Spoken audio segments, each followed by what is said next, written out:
The wheel of justice may grind slowly, but it will surely get to its destination of undiluted justice. But while you wait for justice, have you imagined how that long-drawn case can be settled out of court? Yes, we mean rebuilding a culture of amicable settlement of disputes through alternative dispute resolution.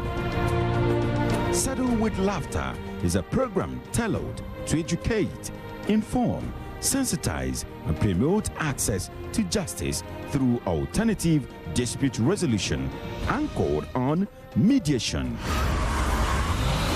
consensus building, restorative justice, negotiation, and arbitration. Join an alternative dispute resolution expert, Barrister Ben Odoh, on Settle with Laughter on Soul TV, Abakaliki. Settle Dispute Television is an initiative of Negotiation Powerhouse Company Limited.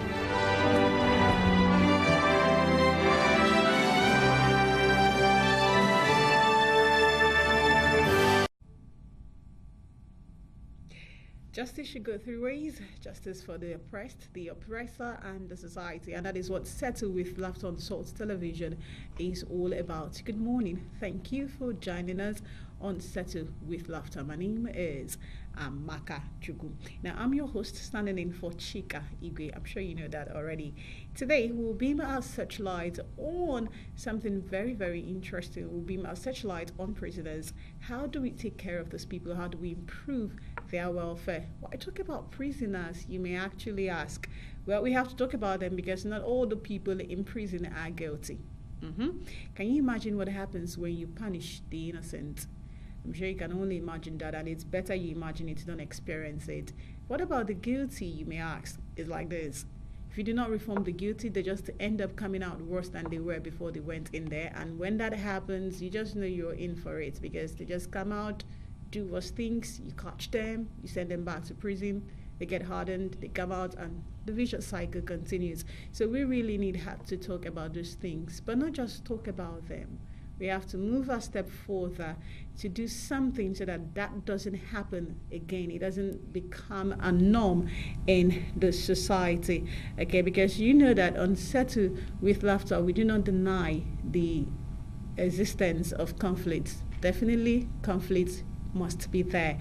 What we actually do is to seek ways of actually settling this dispute so that at the end of the day, the disputants leave smiling, every one of them. And lucky me, today we got this unrepentant crusader of settling with laughter. He is a priest, a Roman Catholic priest, okay? Now he's the executive director of an organization that just has the interest of prisoners at heart. It's called CAPIO, that's the Carmelite Prisoners Interest Organization. He is the executive director. He's also the PRO, Enugu State Justice Reform, Justice Sector Reform Team. And guess what? He's the consultant, Ebonyi State Justice Sector Reform Team. He's wearing so many shoes. So when we talk about maybe CAPIO, we talk about the justice reform teams, please don't say what is all this. It's all geared towards making sure that whatever happens, we have a society where the people know that there are alternative ways of resolving disputes.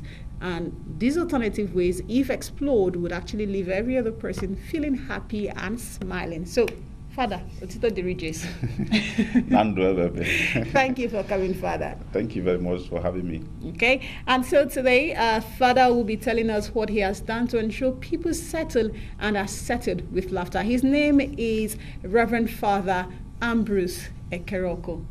And you've met him. He's a son of the soil, and he is a crusader, an ardent one at that, of Settle with Laughter. Welcome again to the program on Soul Television. We'll be back after this break.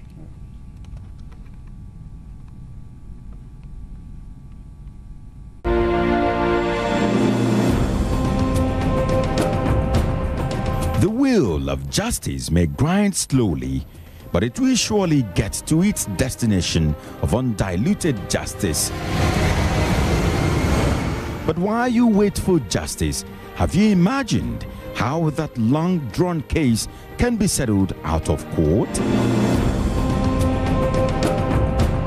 Yes, we mean rebuilding a culture of amicable settlement of disputes through alternative dispute resolution. Settle with Laughter is a program tailored to educate, inform, sensitize, and promote access to justice through alternative dispute resolution anchored on mediation, consensus building, restorative justice, negotiation, and arbitration. Join an alternative dispute resolution expert, Barrister Ben Odoh, on Settle with Laughter on Soul TV, Abakaliki. Settle Dispute Television is an initiative of Negotiation Powerhouse Company Limited.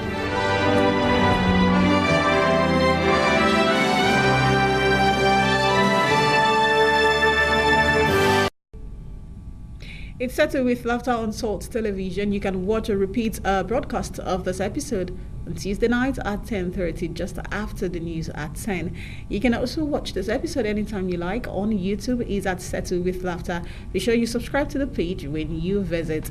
Okay, and you can check us out on Facebook at Settle with Laughter. On Twitter is at Settle with Laughter. Only the laughter is LAFTA. Our text message number is 0803 509 7383. And now to the day's business. Reverend Father Ambrose Ekarako. Yes. Now, I don't know if I should say, they said the cloak actually doesn't make a man. The man makes the cloak. So I'm wondering, you are a priest, or a Carmelite priest, okay? And then you're also a member, not just a member, a PRO of a team that seeks to actually change the face of justice in Enugu State. How did your journey to this place come to be? Well, I would say that it is a combination of passion and providence. Okay. Passion in the sense that I have, an interest in justice, ensuring that people are treated justly and fairly. And it was not out of place that during my philosophy studies, during my seminary days, I did my project. My project was on David Hume's concept of justice. I did a conceptual analysis of David Hume's concept of justice with that of Plato. So, from then on, so I could say that jurisprudence was already part and parcel of my life. But on the aspect of providence, after my ordination in 2011, we have a system whereby it is the superiors that will appoint you or assign you to wherever you work. So immediately after my ordination, I was appointed the executive director of CAPU, and that I should head that organization. So I didn't choose that. I didn't lobby for it. So that's why I said it's providential. Okay. So, and then stepping into the organization and trying to see how we can move things forward and change things around, I realized that we needed to actually get in touch with other organizations, other bodies that are doing similar things. So Enugu State already had the justice reform team in place, and it was a kind of it was made up of all the stakeholders in the justice subsector. So CAPU was invited into the organization, into the team, and being the executive director, I started representing CAPU on that platform, and then gradually.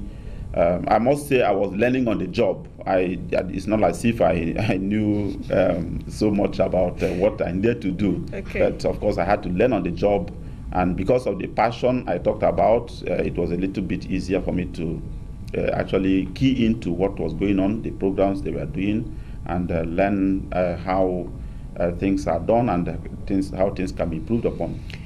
You know, when people say things are providential, I know I've met people who had, positions thrust upon them, and they just say it's absolutely providential. I didn't know this was going to happen.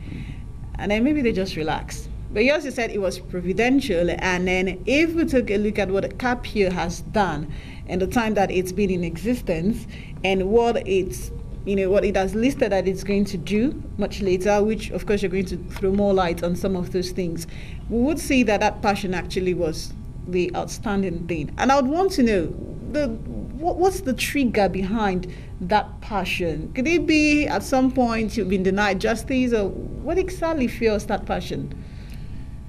Well, I don't think I have fallen victim of injustice, okay. In a very grossly manner. Probably the little experience of day-to-day life. I mean, nobody will claim that he hasn't been a victim of injustice in one way or another, even in the family sharing of food and meat and all that, So those, at that level, I could say. But I think it's a training that I got from the home. My parents, tried to inculcate that idea of being fair to people, trying to get people to know the rights and respect the rights of other people, and to also give others their due. And so I don't know, maybe it's part of my biological makeup. So okay. I don't think I have any personal contribution to that. Okay, so it's good someone's biological makeup is propelling him to greater heights, if we might say that, especially where justice is concerned. Let's talk about the justice reform in Enugu. Now, it's been said, that access to justice and dispensation of justice in Enugu has improved, and that has something to do with the justice reform team there. So what exactly did the justice reform team there do to, bring about this change? All right, thank you very much for that question. Enugu State has joined the League of Progressive States when it comes to reforms in the justice subsector. Joining the states like Lagos, Anambra State, Ekiti State, especially that have these laws that are quite progressive, the administration of criminal justice law. And other reforms in the justice sector that is making it possible for justice to be dispensed and assessed, quickly, and then not only quickly but affordably. People can afford justice. And it's all because Enugu State Justice Reform Team has been in place for a very long time. It was started in 2002 with the DFID. The DFID is Department for International Development programs. They bring out different programs at the same time. At that point, it was access to justice. It was access to justice that established the Enugu State Justice Reform Team. And then, eventually, at the end of the lifetime of that access to justice program, they introduced another one, a successor project that was called the Security, Justice and Growth Program. And then at the end of that one, they established JEF4A, that's Justice for All program. So all of these different programs helped to form the team, the Enugu State Justice Reform Team, supported it, trained the members of the team. And like I said, I joined the team only in 2011 when I became a priest and was assigned to become, the executive director of CAPIO. So a lot has been done. That we are able to, the team has been able to introduce or facilitate, because the team is not actually a service delivery agency. So what it does is that, because it is an assemblage of all the stakeholders in the justice subsector. So all the stakeholders are represented there. When we talk about the stakeholders, we are talking about the judiciary, the Nigerian police, the Nigerian prison service, the NGOs working in the human rights sector, the Ministry of Justice, So and even the traditional rulers, all those who in one way or another, and the MBA, FIDA, and all these organizations, Legal Aid Council, Organization of Nigeria, and all that. So all these people are represented in the team. Now, the team will bring up initiatives or areas of reforms, because of course, they started with a stakeholders forum, whereby all these stakeholders were brought together to come and discuss the issues bedeviling the sector, the justice subsector.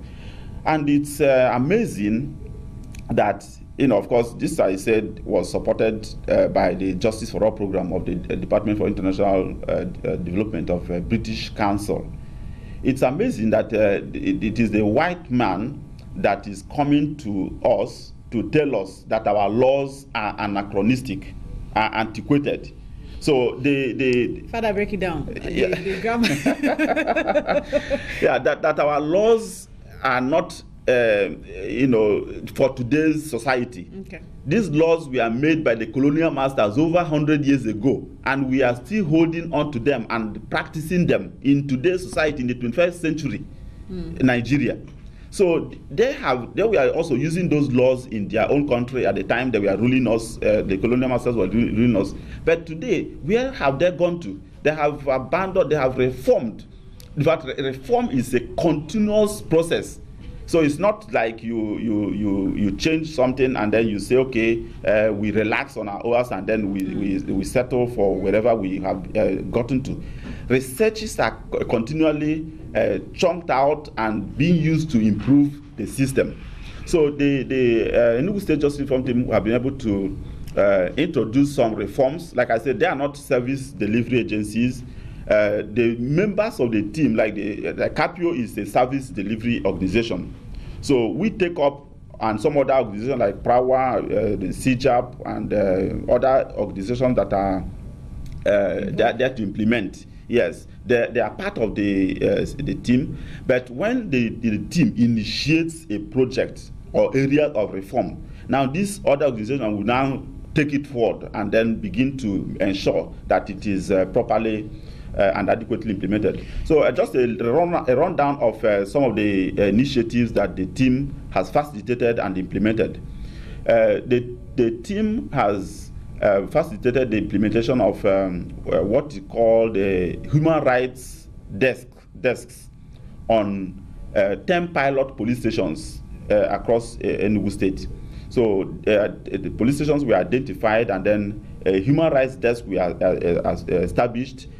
Police high-placed or high-ranking officers of the police force were trained to man those offices, okay, so that they can handle issues relating to human rights abuses of complainants or those who come to seek for justice or whatever thing from the police. Okay. Now, the team has also facilitated the introduction of some practice directions that helped to move remove some of the clogs in the wheel of justice in Enugu State, even before the introduction of or the domestication of the Administration of Criminal Justice Law of Enugu State 2017. Some of those practice directions has to do with, you see, like it is the chief judge of the state that makes a practice direction. But the team, like I said, facilitated, brought up these reform, the practice direction, and then pushed it to the table of the chief judge, and then he has to sign. And because, mind you, the chief judge is also a member of the team, of the Enugu State Justice Reform Team. Okay. So the team did the practice direction that has to deal with the police carrying case files to the magistrate courts, and then charging capital offenses at the magistrate court that didn't have jurisdictions to entertain such matters. And then this magistrate, the practice direction was that once the police bring these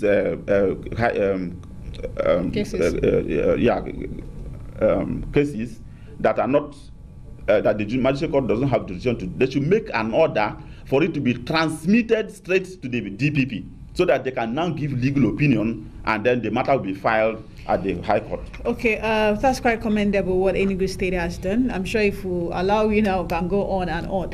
Let's back it up a little bit. Okay. Before becoming a member of the Justice Reform Team, Right. you, as the executive director of CAPIO, had direct work with prisoners. Yes. And then by virtue of your association, further opportunities of working with these people came up. From being a member of these two organizations, what is it you've learned about the guilt of prisoners, if I may use that, their plight and their welfare? Right. You see, when we talk about justice sector, it is a chain. You're dealing with the police, you're dealing with the judiciary, you're dealing with the Ministry of Justice, and then you're dealing with the prisons. So prisons is at the end of that chain. So when you are entering into criminal justice, these are the different departments or the different stakeholders you must necessarily encounter. The gates. Yes, the gates, right. Now, at the end, like I said, of this chain is the prisons. Now, the prisons are the receiving end because all those who are found guilty or the system, due to the failure of the system, are pushed into the prison. So I am the chaplain of the Catholic chaplain of Enugu maximum security prison as well. Okay. So I'm there all the time, not only for spiritual activities, but as executive director of CAPIO, we are providing different services to them. We provide free legal services, free medical services, free rehabilitation services, free educational services like Open University, those who write WAEC, we prepare them to write NECO examination right inside the prison. And then we do provide welfare services as well. So our work is not, it's such that it's all encompassing, and it brings us face to face with the stark reality of the challenges or the difficulties that these prisoners face on daily basis. Their overcrowded condition, the cramped condition that they live in. In fact, I tell people that prisons in Nigeria are hell holes. These people live in each other's pockets. Enugu's maximum security prison, for instance, was built for the capacity of 638. But as at yesterday, which was the last time I was in that prison, is housing 2,107 inmates. And before we left, more people were brought in for admission. Now, tell me, the facilities are overstretched. There's no new structures in the place. So it's the same space that they keep pushing all these people. So you see that people don't even have enough bed space to sleep. They take turns. Some of them who are on the waiting trial sections, they take turns to lie down, to sleep, to maybe 3 people or 4 people share one bed space. So at night, you sleep for 2 hours, another person will get up, and then you wake up, and another person will lie down, and for 2 hours you get up for the other person, and then before you know it is morning. And that's how they live. So it's a very terrible condition that anybody who has conscience will want to do something about. This terrible condition, how do you think it affects the prisoners and the larger society? Yeah, that's what we're actually talking about. That it's when you look at what the prison is, you see that it is actually a failure of the society. We look the other way around, thinking that it doesn't concern us. But what is happening is that the crime is on the increase. The crime wave in the society is on the increase every day. Why? Because we don't have a system whereby those who are affected by crime are properly corrected, in a systematic way. It was the colonial master that introduced what you call the punitive system of imprisonment that we have today. But go back to their country. What they have is a correctional system. So they call their own, maybe like, British correctional system, or Australian correctional system. But we are talking about imprisonment in the sense of, let him go there and suffer. Let him go there. The harder they suffer, those they used to talk about gang uroka. life imprisonment with hard labor. Nobody talks about such things nowadays. What the society should be looking at is, how do we make these people, while they are inside the prison, to become better people? There is no, what should be done is that the prisoners should be assessed. The prisons should be categorized. It's not every prison that you put a kidnapper, a hardened criminal. There are high-risk inmates. There are high-risk, low-risk inmates. There are, people who barely, committed misdemeanor. They picked a phone from somebody's pocket or picked wallet of someone, and then the police arrest the person. I will shock you, Amaka, to tell you that 90% of the prison population in Nigeria, I'm not talking about Enugu or Ebonyi or anywhere, across the country, are poor people. Poor people.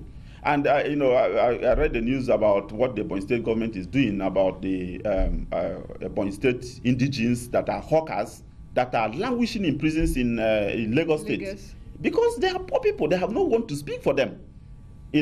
All these people that are looting the country dry, I've never seen them in any of the prisons. So why are they not in prisons? You see? And even when they get there, they tend to get this very VIP. Yeah, of course. Wow. I mean, you jail somebody for 6 months for having stolen billions of naira. You jail the person for 3 months, and then 6 weeks out of that 3 months, he or she's in the hospital. But these people are in prison, and they don't have access to medical care. Yesterday, I went with a team of 12 medical personnel to provide free medical treatment to the prisoners. Because if you don't do that, they will die. People keep dying inside the prison because they have no one to treat them. If they go to a prison, the port of Enugu State has one prison doctor. That prison doctor has never been to Soka prison, has never been to Ibitolo prison, has never been to Ojiriba prison. Why? He doesn't have any provision for transportation to go to those places. Even when he goes, there's no medication available. So, the society is looking the other way. We talk about the police as the most corrupt institution, in the country, because we see them collecting 20 naira or 50 naira on the road.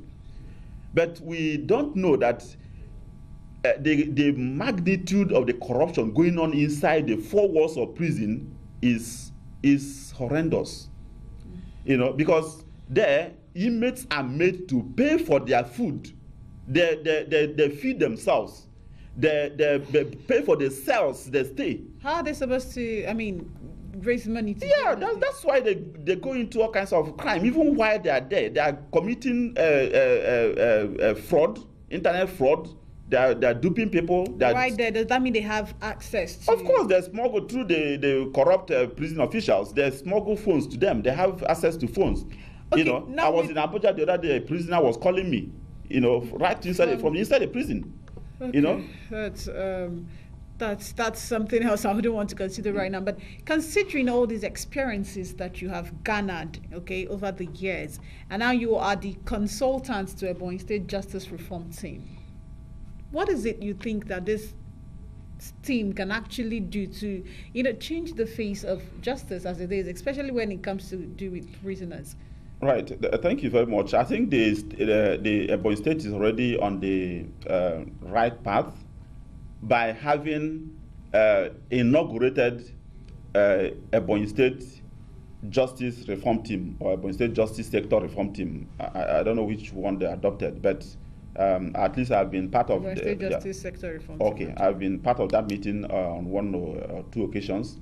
See, the beautiful thing about having a reform team in a state is that it becomes a platform upon which any partner, any foreign donor that wants to come into the state to assist in any way can now see that there is something going on, that the government is interested. Yes. And of course, this team is very much independent of the state. So it's not like the state dictates what the team does, because of course most of the things done, the state has to be also affected in one way or another. So my experience so far is that and which I think the state of Ebonyi, my own dear state, should try to do is to, first of all, domesticate the administration of criminal justice law. I'm very happy that the Honorable Attorney General is already very passionate about that, and some other members in the cabinet. I'm sure the governor himself is not anti that law. The deputy governor, through his personal assistant, Barrister Ben Odoh, I'm also aware that he's very interested in that law. So that's the first thing that I think that is a quick win for the state to be able to place itself shoulder to shoulder with some states like Lagos in terms of law reforms and things like that. There are other areas that needs to be looked at. For instance, the issue of multi-door courthouse system, or multi-door court and fast-track system. Okay. Now, that is another area that many states are keen into now. Enugu is also in the process of setting up their own multi-door courthouse and fast-track court system, okay. Which will ensure that people have alternative or different ways of actualizing justice. Maybe if for instance, my pen gets missing and then I'm looking for it, I'm not interested in what I'm interested in is in getting my pen back. I'm not interested in getting the person. I may not be interested in getting the person who stole my pen to go